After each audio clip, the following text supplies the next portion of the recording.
Now I'm the gal that's chasing you up. Flip my lid. Come here, eager beaver, baby. Hello and welcome to Was That an Orgy? Woo! starring Charlene and Teresa Bawd, two sisters that explore the topics of sex, sexuality, gender, and sex positivity. We will also try to answer the question, was that an orgy? Oh, we're live. SupercalifragelisticextraCuntumacious. If you say it loud enough, you'll always sound bodacious. Something, don't know the rest of Not the a song. lot rhymes with acious. That's true. Bodacious, contumacious, Pugnacious. pugnacious. That's it. That's the end of my yeah. vocabulary. Delicious. It's so delicious. Delicious. Yeah. So yummy and delicious. It's stubbornly perverse or rebellious, willfully and obstinately disobedient, aka a Bawd sister. Yay! Let's change our name to contumacious. Contumacious. Contumacious, contumacious, contumacious, contumacious. Contumashar. That's a new nickname for you, Contumashar. Contumashar. Yeah. If I can get anyone to call me that, that's great. I got my workout instructor to call me Shart the other day in the middle of class. I was so proud. Oh, that's so great. How'd you do that? I told him, whatever you do, don't call me Shart. And he was like, can I just call you Shart once? And I was like, please do. Please, just and once. That was it. That was it. He was like too happy to call me Shart. I like this trainer. Yeah, I do too. He really, well, you saw what my heart rate was if you were on my Facebook. Dude, No. It was up to 166 max. It was pretty amazing. I don't even know what that means. Like, that's high? It's a lot. It's a lot. Okay. Yeah. Normally mine's around 60. So he really gets your blood pressure up. Huh? Going. Oh, your heart rate. I was your so heart wedding on for rate. him. Yeah. She was moist. I was. Oh, so moist. Yeah. So Yeah. So how was your weekend? Oh, it was a little up and down, I gotta say. Is that what you call it? I'm Up and down. a little of the in out. That's what we all call it. The up and down. Yeah. Well, the old in out, in out. In out. Yeah, if you know what I mean. Nudge, nudge, wink, wink. Yeah, I'm going through some shifts, shifts in the relationship landscape, and it's probably healthy.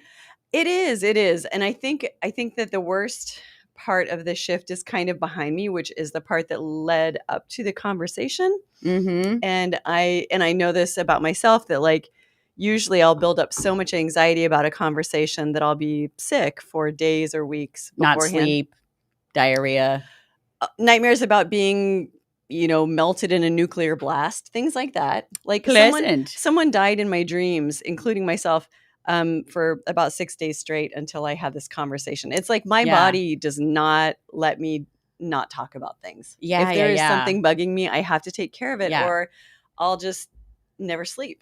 Yeah.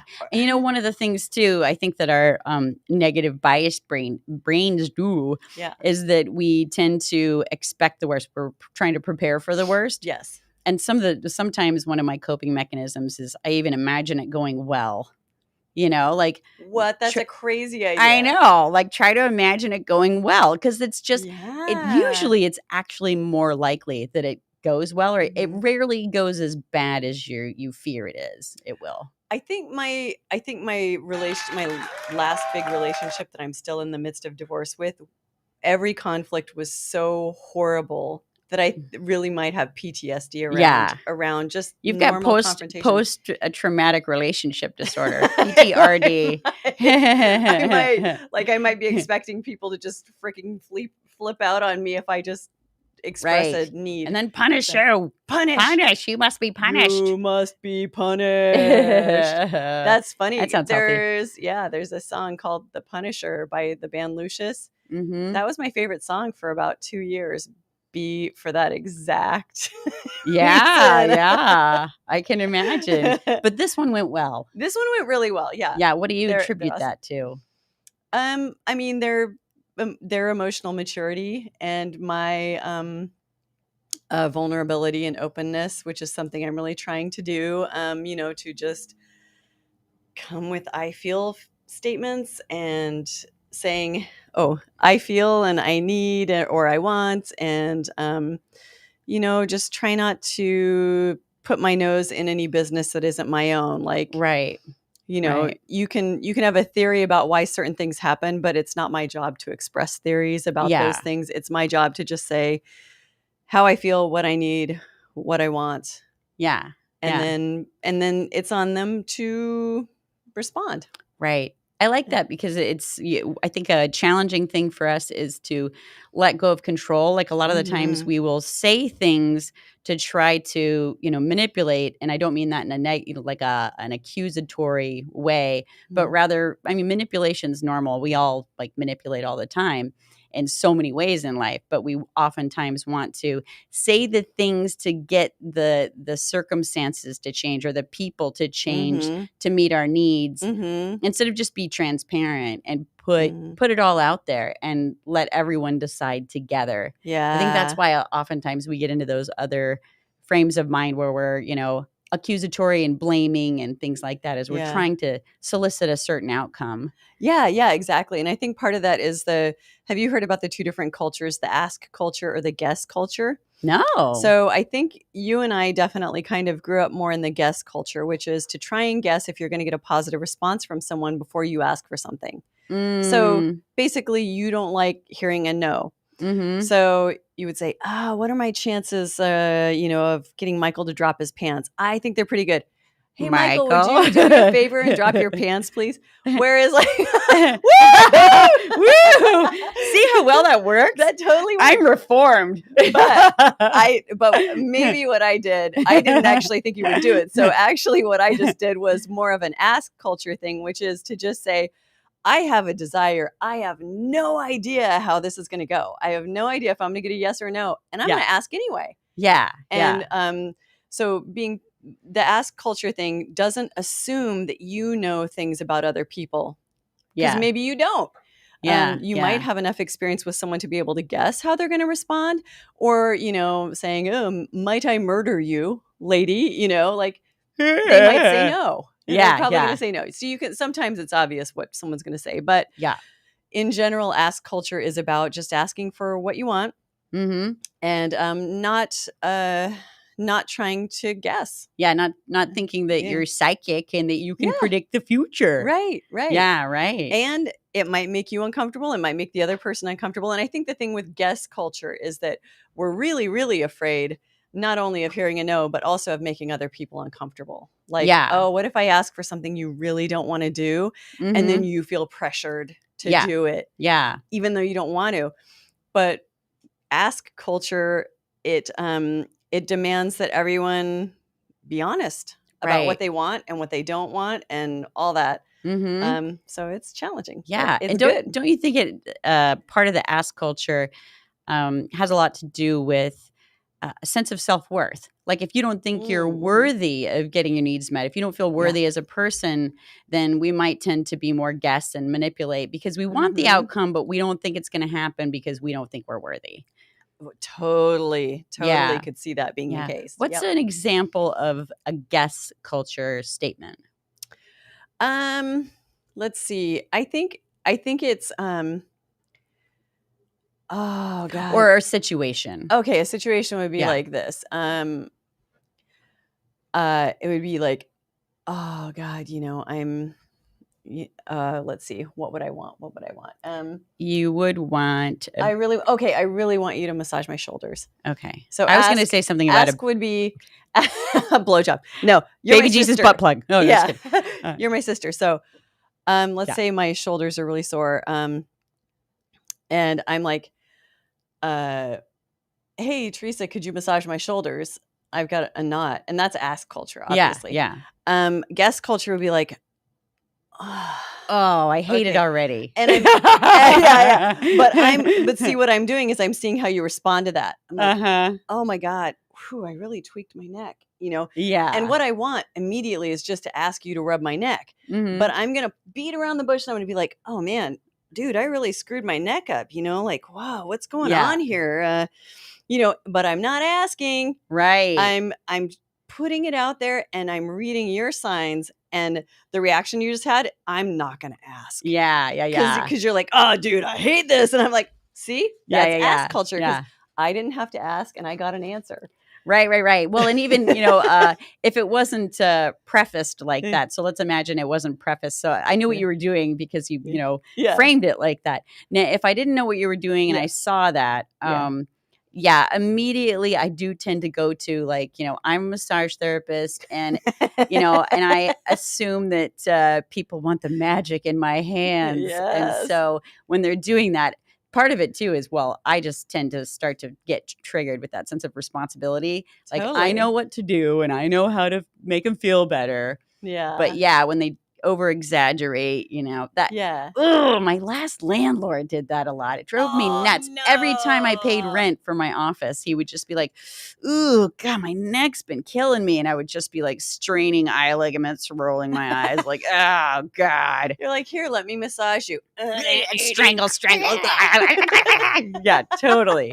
Yeah. So glad not to be dealing with that. Oh my God, no kidding. Yeah. So that's asking guests, and obviously I've made it clear I like being asked rather than guessed. Right. And I'm trying to train myself to do more asking rather than guessing, and I think it's healthy. Do you think part of guest culture too is complaining?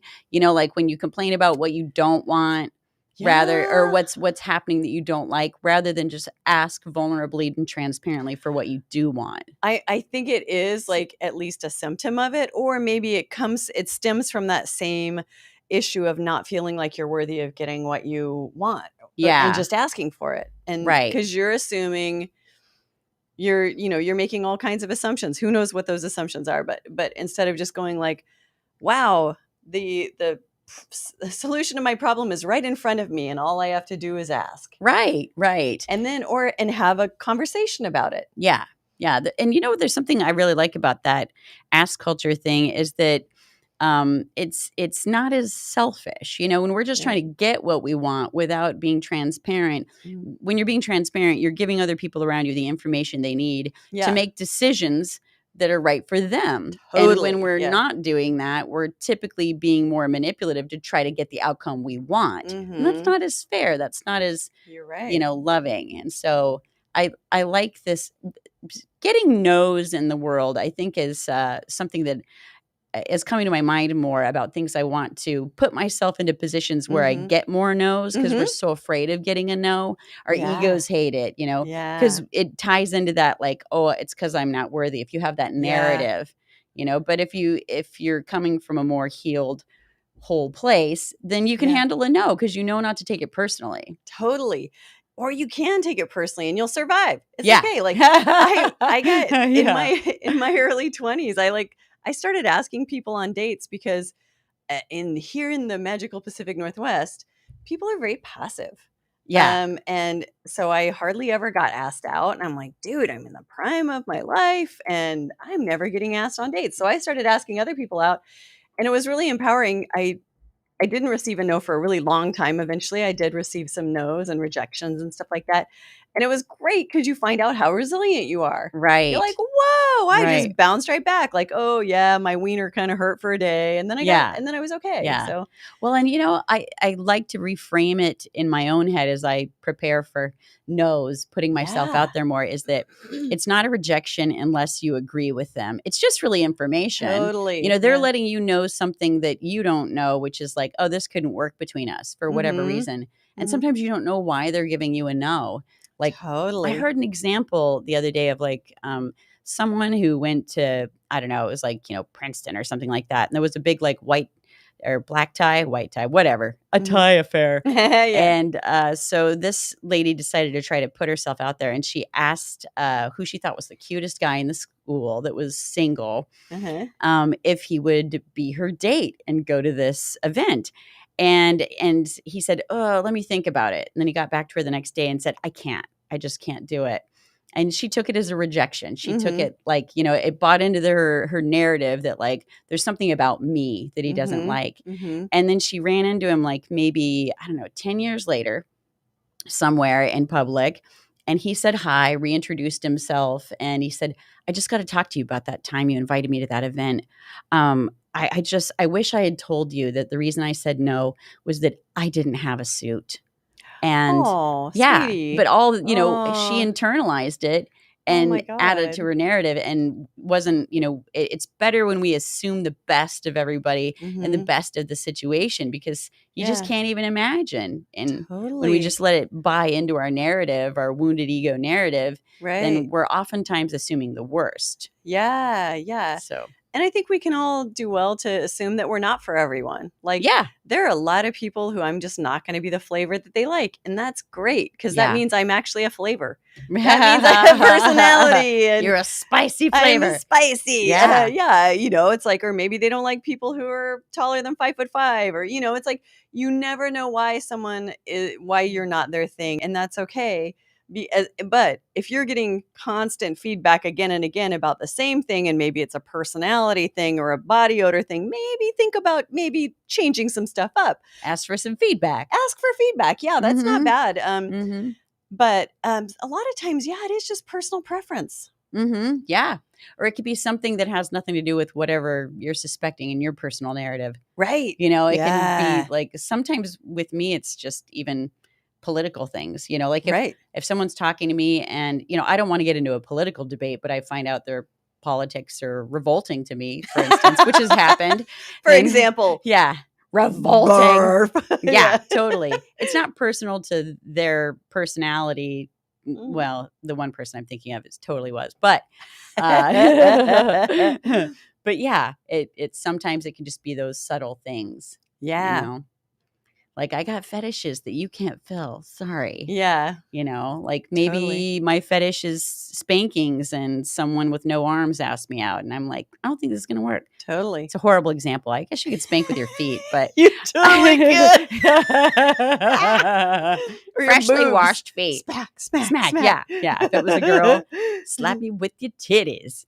Yeah. I need a titty spanking. Yeah, Stat. exactly. Oh my God. So Okay. yeah, I've been doing a lot of introspection lately, obviously. And the other thing that I thought about that I've been kind of kicking around in my head, because I have noticed saying I love you is it's kind of a big deal, right? Yeah. It's kind of a big deal for all of us, and like, Except me, actually. and I think it's not really. I tell everybody I love them. Michael, do I tell you I love you? See? Oh, you're just a love bug, you little I'm a love bug. you little Dickens. I am talking romantic love here. Yeah, well, And- I think I tell most people I love them before we get romantic. But that's just because I'm a prude. That just and it like takes a takes long time all to- the pressure off of you. Exactly. You're like, oh, dude, I told you I loved you already. Yeah, Shut from day one. up. Love you. Yeah. Love you, mean it. Yeah. But in polyamory, I think that can be an interesting threshold to cross, because Mhm.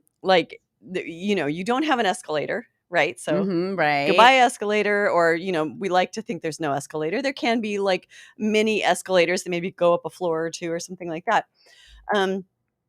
But let's say I'm solo poly, and I've noticed that like love is an interesting discussion, because sometimes when you tell someone that you love them, I think there are assumptions that you are going to want additional things because of Yeah. the love. An implied expectation. Yes, exactly. So yeah. I am going to require extra attention, or I'm going to Right. require extra time, or I'm going Now to you're require mine. Yeah, right. And it's interesting, because that I've really taken those things and separated them. So Yeah. this is how I feel, and this is what I want. And those Yeah. are two different things. So it's like the expectations fall into the what I want camp. Those could come with or without love, with or Mhm. without Yeah. anything. And the feelings can come with or without expectations. Right. So I think this is something that I've been having a fun kind of time kicking around in my head lately. It's just like, okay, well, how do you kind of decouple those things? Because yeah. in a mononormative society, Yeah. those two things are often very tied together. Uh-huh. Like feelings and expectations. It's like, oh, I love you, we should move in. Yeah. I love you, we should get a dog together. Yeah. I love you want to have kids. I love you, you want, Yeah, and that happens with sex a lot too. Yeah. We've had sex. Now there's this expectation that you get on the escalator and have increased intimacy, and Right. That leads it to domesticity, mutual, domesticity, and then death. Essentially. kids, a dog, a kid's death. Long, happy life, death. Yeah, exactly. And then you die. That's all it's all going to. Everybody, don't fool yourselves. No. Yeah. That's the sound of the realization of mortality. Yeah, exactly. The psycho knife. Yeah. my God. Totally. Yeah. Yeah. I squirreled you. Well, did you make your point? That was Okay, it. you did. That was it. You went along beautifully with it. You good. you surfed the wave. Woo! Just like that. Yeah. I would like to just bring this up. Let me yum in your mouth. This is a sticker that was left here in the studio. I believe these are full spectrum cannabis. Can of butter. Can of butter edibles. Are you kidding me? I'm going to hold this up. Can you put can of butter in your can of butthole? What's the can brand? Of butthole? Can of butter? LB's edibles. Yeah. Can of butter. This is why they left this sticker here. They were hoping we'd find it and read it and show everybody else. Because who doesn't want to eat can of butter? I mean, I don't. Can I get paranoid on can of butter? You Oh know my I God. can. You You know bet I your can, too. whoopee. I think we've talked about this where you and I agree that basically cannabis is great for sex and we can't do it otherwise. Yeah. As long as I'm allowed to have an anxiety attack the whole time During I'm getting sex. fucked. Yeah. Then it's great for me. You know? So can you screw someone who's in the fetal position? I found out you can. As long as you like it from behind. You can totally be screwed in the fetal position. Be the big spoon. And stir with the little spoon. Which, oh God. Put your fork in it. Ow. Let me yum in your mouth. Yeah. There you go. So we have some questions. You want to do some questions? Yeah, You let's got anything else? answer some questions. Oh my God, this is such a good question because we were almost just talking about this. So perfect. Nice segue. Phew. Yeah. I'm curious about something I hear often.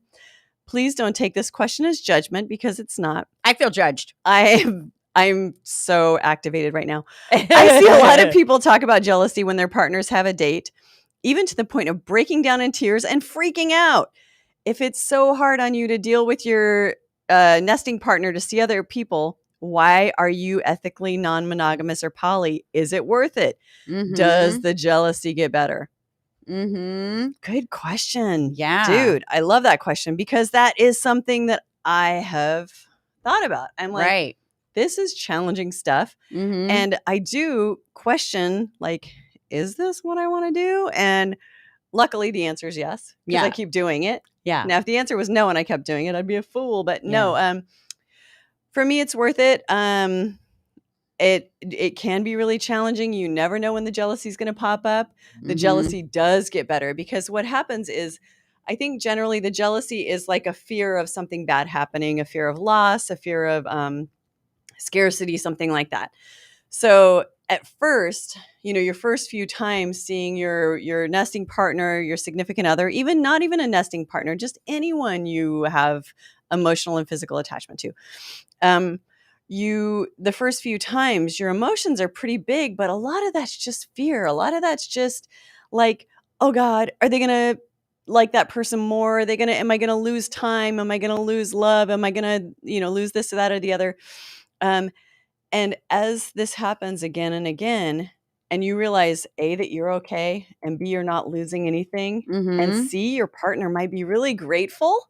Yeah. That's like you start getting positive reinforcement. So the jealousy definitely gets better. It's exposure therapy, essentially, right? For sure. It is. And don't you think part of it has to do with, too, I feel like what you put into it, you get out of it. So like if someone just sits there and feeds the jealousy and they don't have awareness of what's going on in their mind and they don't try new things, if they don't try to, mind control within themselves and try to change their focus, try to do some of those compersion exercises. You're going to get out of it what you put into it, just like exercise, like everything in life. So, I think that, and if someone's not able to do that or they don't care to do that, then it does sound like masochistic self-torture and maybe mutual torture, actually. Totally. Like if it's not fair to the other person too, to sign up for something and say you're going to do the work and then not do the work. I mean, I think that's an important part of the conversation that needs to be ongoing is your experience with it. And that's the part, I think we touched on this even last week. about how that can be an important defining element that increases the trust and the rapport in your primary relationship, is if you're being vulnerable and using those I statements. It is work. Mhm. And let's all be realistic. Being loved by someone and loving someone should also be work. Just because you love someone doesn't mean you know everything about them. It doesn't mean that you're going to be able to meet all their needs. All of these things have some work involved. Ethical non-monogamy is probably trickier, but it depends on who's involved. Right.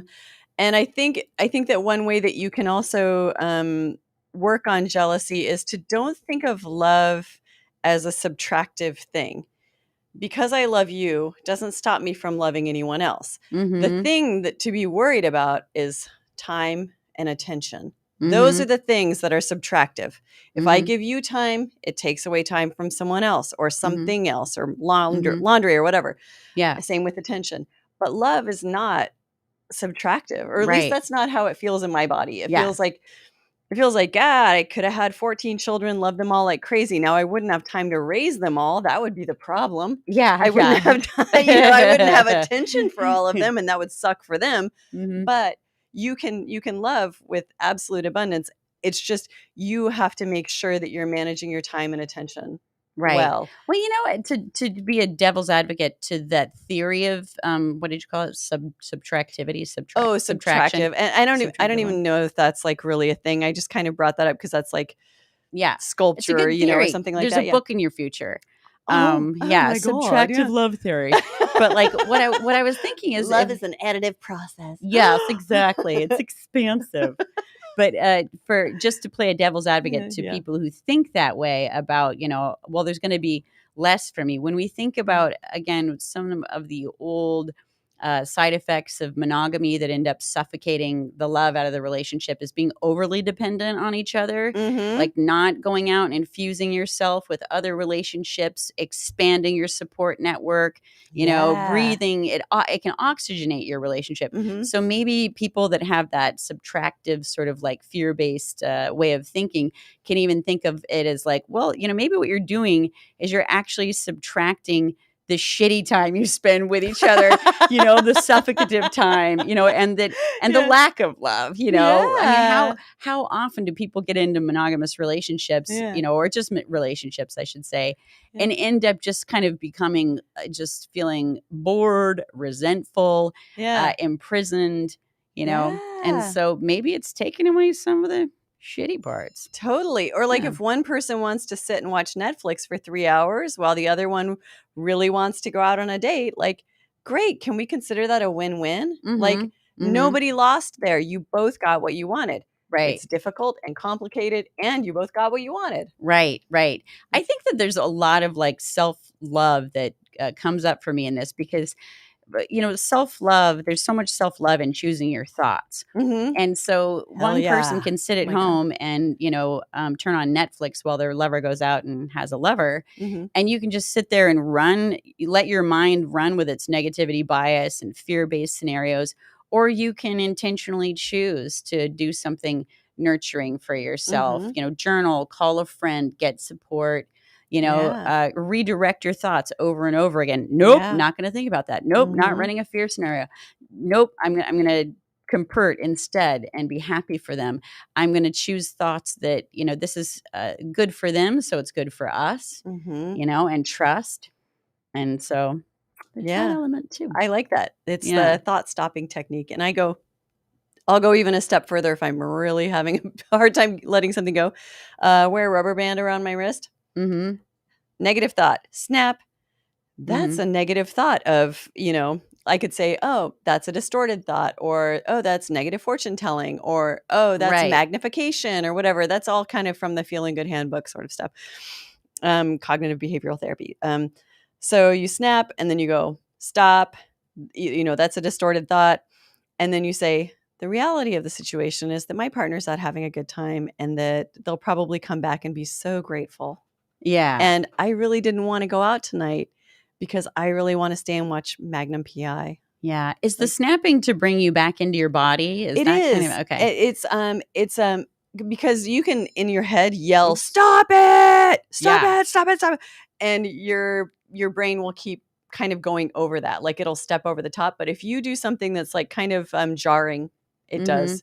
Right. It brings you back. Yeah, I think I even heard something about, being a profuse nail biter and, having friends that have trichotillomania and stuff like that. Mm-hmm. I think that there actually is a slight endorphin response you get from a little bit of pain. Yeah, for sure. So, Mhm. it doesn't sound bad. Little self BDSM with your CBT There you go. and Yeah. your CBT. More acronyms, more acronyms. Yeah. CBT. I'm like And your CBT. CBD. And I'm thinking like, now I'm like cognitive behavioral therapy and cock and ball torture. They're both CBT, by the way. You're welcome, Mom. I forgot about that. Yeah. Cock and ball torture. Cock and ball torture. Did we answer the question? I think we did. Okay, good. You're the tracker. I'm the slacker. I think we're good. Good job, slacker. No, you're there. You're living in the moment. Oh my God. I'm going to skip that one. That one's a rough one. Okay. Was it the really long one? Yeah. Yeah. I thought there was good touch points in it that kind of, had something to do with what we're talking about even. Oh, I want to get to this one. I think this one's okay. Really fun. Okay. All right. Having an ethical issue. I'm going to get comfortable for this one. Yeah, sure. Little background. Okay. This man is in a chocolate making factory. Just kidding. We're watching a video of a chocolate making factory. This man is 55, in the process of divorce, been separated for 9 months.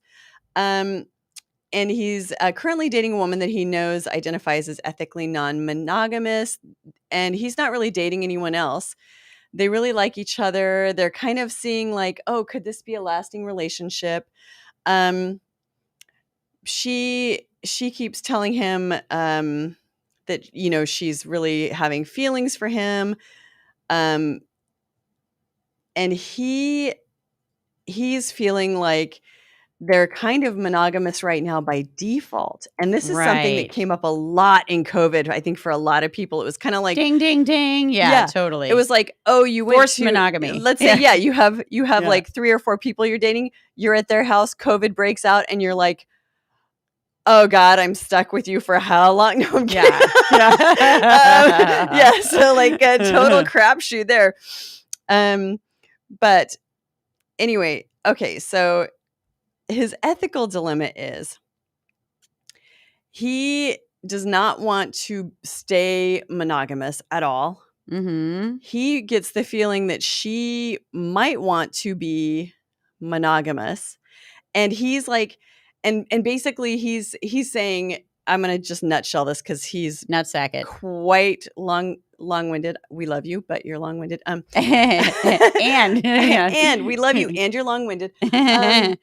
But basically what he's saying is, I've told her I'm ethically non-monogamous. He has no interest in being monogamous. She knows that. He knows that. I thought she was too. Did I get that wrong? Well, they're in an ethically non-monogamous relationship, but they happen to be semi-monogamous by default right now. And she's never been in an ethically non-monogamous relationship before. I get the feeling that she's less experienced with that. And he gets so he's, this is the ask versus guess culture thing. Yes. Because I think he's trying to read her mind, and he's thinking she's like wanting to be monogamous. Yeah. And he's saying, hey, I'm non-monogamous.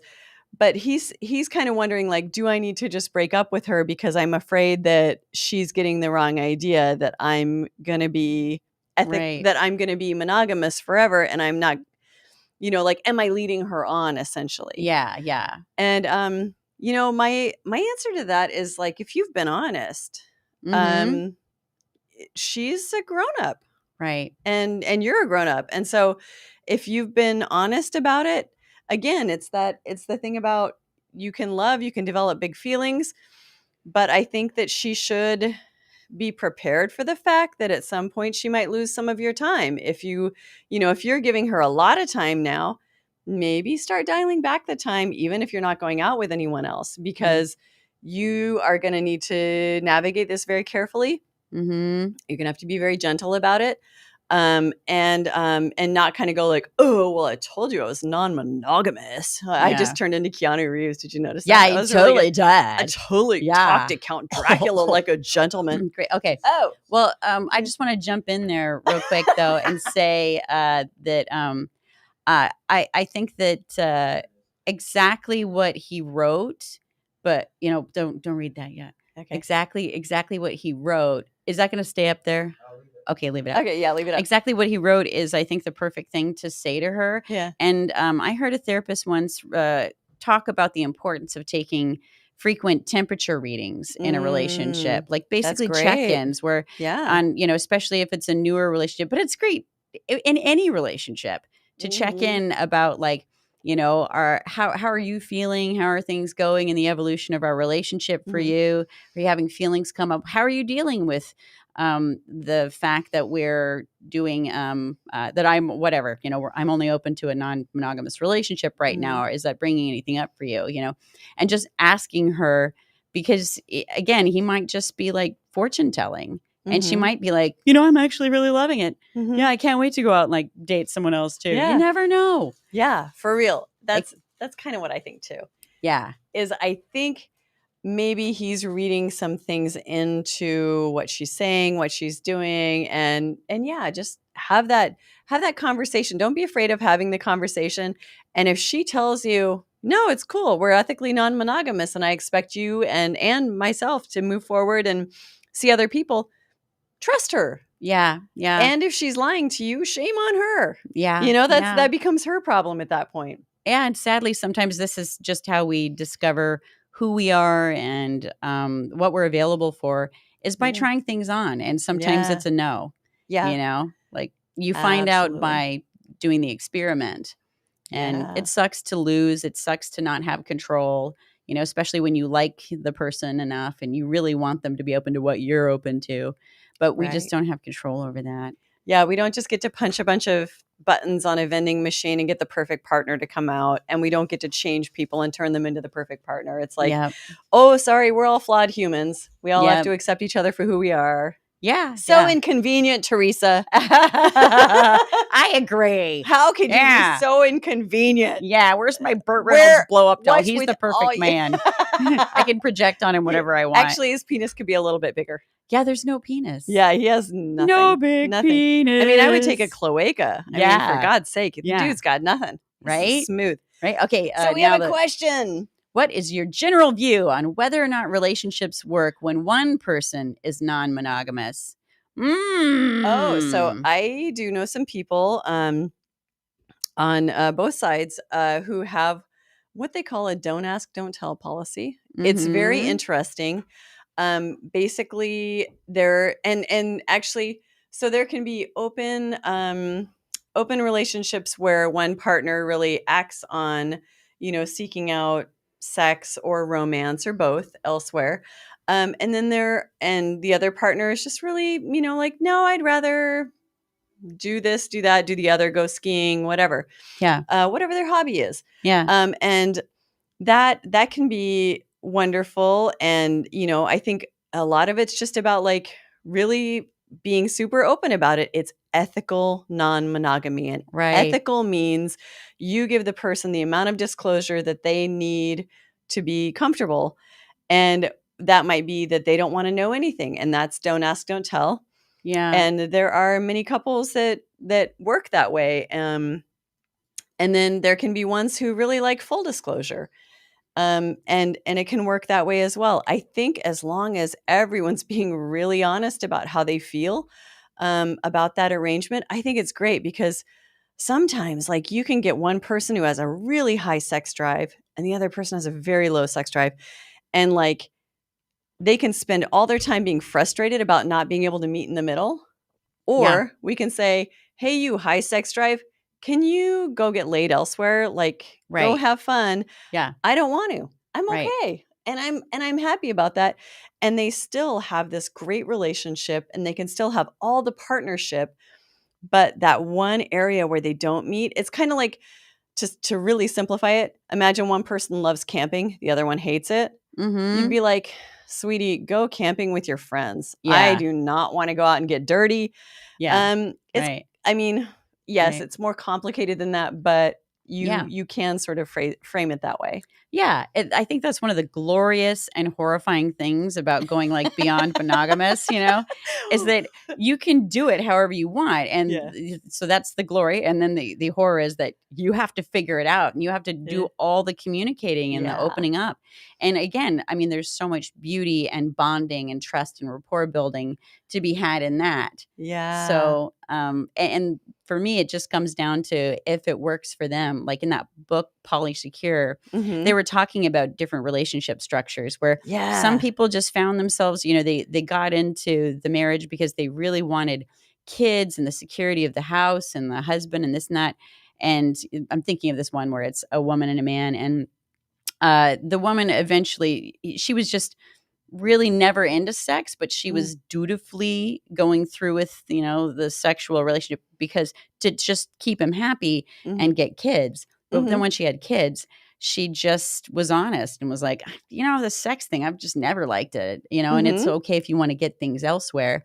And they created that structure. And he found he really appreciated having the secure home base as well. Yeah. And it worked for them, as long as Yeah. it works, people work it out and it works for them. That's great.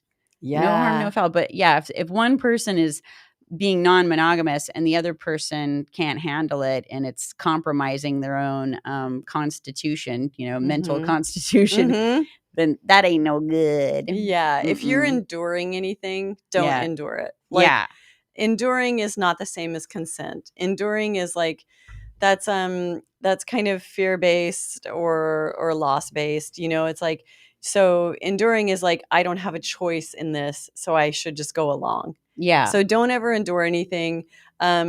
Make sure that you're being really honest about how you're feeling about things. God, what did that just remind me of? And get therapy. I was going to say, I do think, to keep intimacy going, like if you do get into that sort of situation or like the example that you just gave was really great. So I think like, if you, I would say to that couple, I would really want to see them have some sort of ritual of physical connection, even if it's not sex, if it's like massage or head scratching or foot rubbing or anything like that, just to make sure that they're staying really connected with each other. Like, it could be like, I'm going to rub your feet and we're going to talk about how your week went. Yeah. How was your week? How was your day? And just like make sure that you're keeping the physical and emotional connection going, because that is labor that needs to happen. Right. And that, what's come to my mind before as well is if you're really invested in keeping the primary relationship going when you're opening up, I think it's a great idea to get into some relationship therapy with a therapist that's open to that, so that you have the structure and the accountability on a regular basis to continue to be open, be supported in your feelings, and to be hopefully like learning new skills, learning new ways of dealing with your feelings. And so sometimes I watch people just kind of like stumble into it, and then just like let Paris burn, and it's, oh, we have a new question. Okay, you read it. Okay, we're a married couple in ethical non-monogamy for almost 3 years, and we found very little other married couples in the community. Do you have any ideas why? Well, my first idea is because it's hard. Congratulations on being married for 3 years and doing ethical non-monogamy. Yeah. It's a hard transition to make.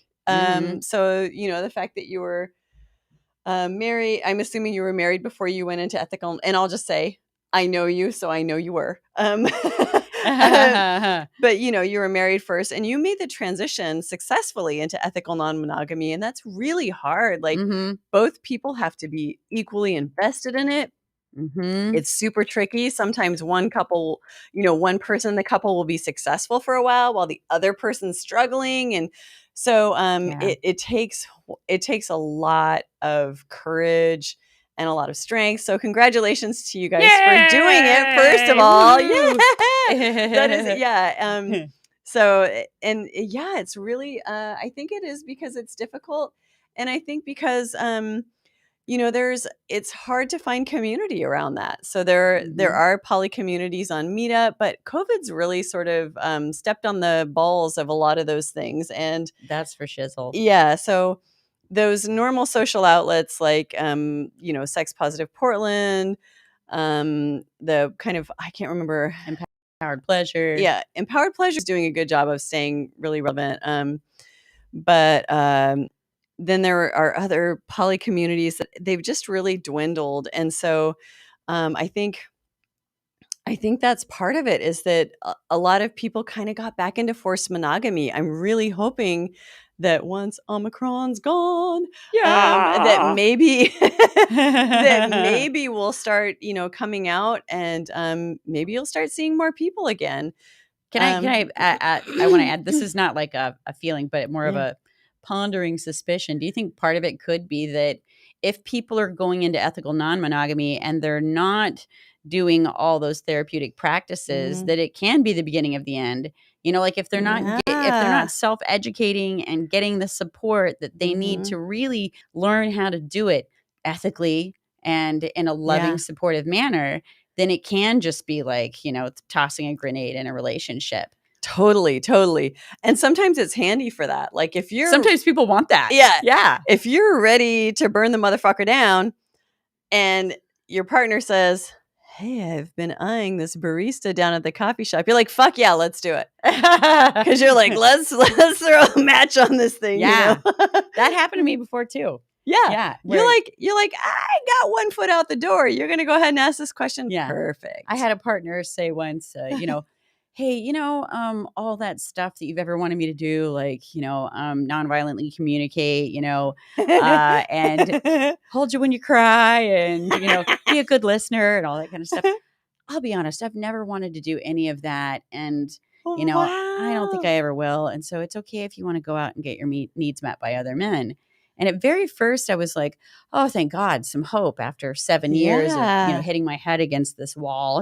Yeah. But then, but deep inside I knew like, oh, this is the beginning of the end. Like if we're opening up and as soon as we started reading all the books say, it takes a very strong, healthy relationship to be able to do ethical non-monogamy. Yeah. And a lot of people use non-monogamy as a gateway drug. They're like, I'm frustrated. I'm not getting my needs met. I feel like I've tried everything in my toolbox. Fuck it. Let's fuck other people and see if we feel better. Yeah. Because it's either going to give you what you need and you're going to be like, oh, actually, I'm getting this. Like, let's say you love butt stuff and your partner doesn't want to do it. So you're like, hey, I'm getting the butt stuff that I want. And I still have my amazing partner. And suddenly everything's bright and shiny and happy. Yeah. Yeah. But a lot of times it's actually way more complicated than that. And it is the beginning of the end. And that does happen a lot. And that is like one way to do it. Yeah. And in that book, the first book I read was Opening Up. Ethical non-monogamy doesn't just mean sex too, because I remember one of the case studies that I read about was a couple where the guy was really into BDSM and the wife wasn't. So like they had conditions around, like he was able to go out to BDSM, functions and have BDSM partners, but they actually didn't do anything, who's to say what sexual is, but they had their rules, no penetration, no kissing, but no penal penetration. So anyway, we get to make up the rules. It's true. Yeah, we can. Like, and I've known many couples where, they're like the two partners are worried about different things. One of them is more worried about like the other partner making a romantic connection. The other one's more worried about the other partner making a sexual connection. Yeah. So it's like, we all value different things. Yeah. It might be like, oh yeah, I fucked him, whatever. And there's nothing to worry about. But like, oh my God, I looked into his eyes and now I'm in love. Yeah. Like, you just... I think it's so important too for everyone to find out what the love languages are, what your partner's love languages are. Because if you want to hang on to your primary relationship, it's good to keep, fueling them with whatever their love languages are. So I'm going to try and remember them. There's, there's words of affirmation. There's physical touch. There's acts of service. There's quality time. Shit, what's the last one? Physical, right? Well, I think I said touch, Oh physical yeah, touch. touch. Yeah, Physical touch, words about gift giving. gift giving. That's Right. and I never remember that one because it's 'Cause my me least. too. It's my very least. I don't give a shit about gift Yeah. giving. I'm Yeah. Wah, wah. Okay. Yeah, totally, Yeah. totally. Like flowers, don't waste your money. Yeah. I don't want to watch something die for, you spend $20 Yeah. on. But I'll like, sniff it. I'll sniff it. I'll sniff something that What are we smells talking good. about?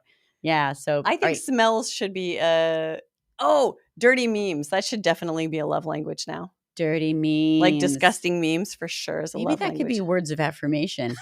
It's just affirming. They didn't say what it's affirming. It's affirming. I see you, Yeah. sick fuck. Yeah, You're gonna love this. Stinky good. You're so stinky. Dude. I saw there was this meme of like a luchador in a bathtub filled with raw chickens. And I was like, Dead chickens? Yeah. Raw, skinless raw, chickens. skinless, Okay. headless chickens. And that just made me so happy.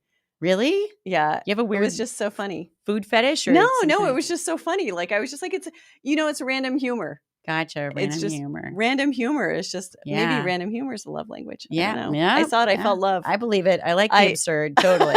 Yeah. Next question. Absurdity, love language. Okay. Yeah. Next Shay. question. No. We have 10 minutes. Wow. Time flies when you're It does. just This is jacking so your jaw with fun. your I have sister. so much fun. Holy shit, skadoodles. La la la la. La la la La la. la la la. All right. Are there any specific books on relationship communication? Doesn't matter if Yes. it's E&M that might help me understand my partner's wishy-washy communication style. Teresa, I think this question was written for you. Yeah. I mean, I'm always a big fan of nonviolent communication. And the great Uh-huh. thing is, there's so many videos on YouTube about it that I find that even though like I junk on relationship books, communication, psychology, all that kind of stuff, every time I recommend a book to anybody, they don't like, I'll ask them later, like, did you get the book? No. So I've just started telling people like, look up the author and just watch a condensed video, but Mhm. nonviolent communication. But then also there's a great book that's called, there was a comment that came in that says, when is Teresa going to make a movie for Hump? I have thought about that so much. Me too. Yeah. But I'll would get it back be to weird that. to make one together? It depends on what it is. Okay. But the idea I have, no. But the other, I just wanted to throw the other book out there before I Yeah. forgot. Yeah. I Don't. just keep rubbing this yoni hole in the table. I've been looking at it too. Yeah, I know. swear to you. Strokey. I know it's a deep hole. But the other book is total called verge. Communication Miracles for Couples. And write that down, everybody. Communication Miracles for For Couples. couples. Yeah. Okay. It's a really good book. And just like a lot of these books, there's a lot of like exercises and acronyms for, how to go about communication. And it's a pretty lofty ideal. But I definitely found that when I was in a relationship that was kind of going south because of communication issues. Oh, imagine that. What? That never happened. I know. So I started actually practicing the stuff with the ex-boyfriend by myself. And I noticed that it started limiting the misunderstandings and decreasing the amount of arguments that we got in. And it's better when it's a two-way street. But even if you're just educating yourself and following these guidelines, it can't hurt. Yeah. Knock on wood. Knock on wood and yoni right there. Knock on the wooden yoni. Yeah. Tap, I'm tap, tapping her. So those are probably two of my favorites. I'll go with that because I have not read as much about it as you. Well, so I think you've done the Lord's work on the reading about Lord's this. work. The other thing that comes to mind too is if they're seeming wishy-washy, asking for clarity. Like just slow down and say like, so are you saying? And then ask for that clarification. So what I hear you saying is, and then say, do I have that right? And then if they say not quite, then let them, fix it, make it more clear to you, and then say it back again. So if I hear you correctly, you're saying da da da. Now is that right? Yeah. And make sure that you keep doing that until you're clear. Yeah. And the great thing is if they are even intentionally being wishy-washy, that's a wonderful self-loving thing to do. It's very empowering to yourself to make sure that you're understanding them. Yeah. And I definitely do that a lot. Anytime there's been an intense conversation, Mm-hmm. I tend to follow up and say, okay, just because I was a little bit flooded, I just want to, send you a recap of what I heard and make sure that I hit all the broad strokes here. Yeah. Let me know if you think this is on. And I'll basically send it like a bulleted list because that's kind of how my brain works. I'm like bullet point, bullet point, bullet point, Yeah. send it back to That's them. great. And then they can say yes, no, maybe, and clarify if they want. Yeah. And I think for me, because knowing when I'm flooded, I'm not receiving information accurately most of the time. And that's pretty normal for humans. That just sort of like following up with a recap and just saying like, do I got this? I think that's really helpful. Absolutely. Because wishy-washy, that's just like, it sounds like a breeding ground for misunderstanding and frustration. And again, a lack of connection. Yeah. Yep. Totally. Lack of connection. That's All right. Last question, right? All right. So, okay, this person it's a really long one, so I'm really going to paraphrase it. Okay. They have a partner who's really perfect in person, but messy at a distance. So what I am thinking is their follow-up is not great. They're not great at like sending text saying, hey, babe, thinking about you, that kind of thing. How do you deal with that? How do you deal with the inconsistency in how someone shows up, essentially? Yeah. Okay. And I would say I have experience with this. And I think what I really did was I sat back and observed how they are in person. And I was like, dude, this person lives in the moment 100%. And so they're not checking their phone. They're not whatever, they're not distracted. They're like on me or they're on what we're doing or whatever. Right. And so you have to assume that when they're not with you, they are that focused and engaged in whatever else they're doing. I so relate to This this. person, I know. Yeah. I totally think of you. And and actually having you as my sister helped me understand this person.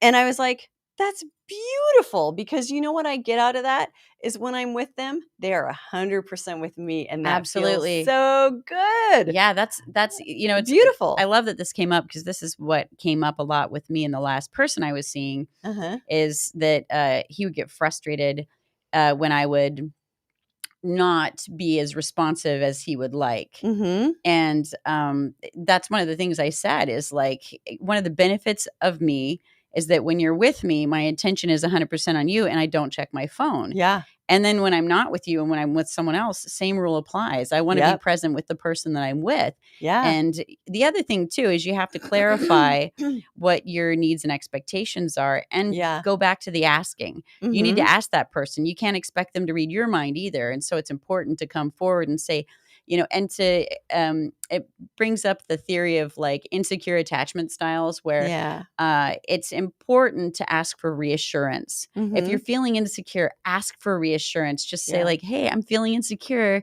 I love some reassurance. You still feeling me? Is this still like good? Yeah. And even if you can go so far as to ask for an occasional reassurance text, like be specific, give them an opportunity to win with you and meet your needs, but they first have to know your needs, and then, and be okay with a no too. Yeah. You might be getting all they're capable of, when it came down to like me and the other person who I wasn't satisfying, I really didn't want to have to feel responsible for this person when I wasn't with them. I wanted more space. That's what I still want in my life right now.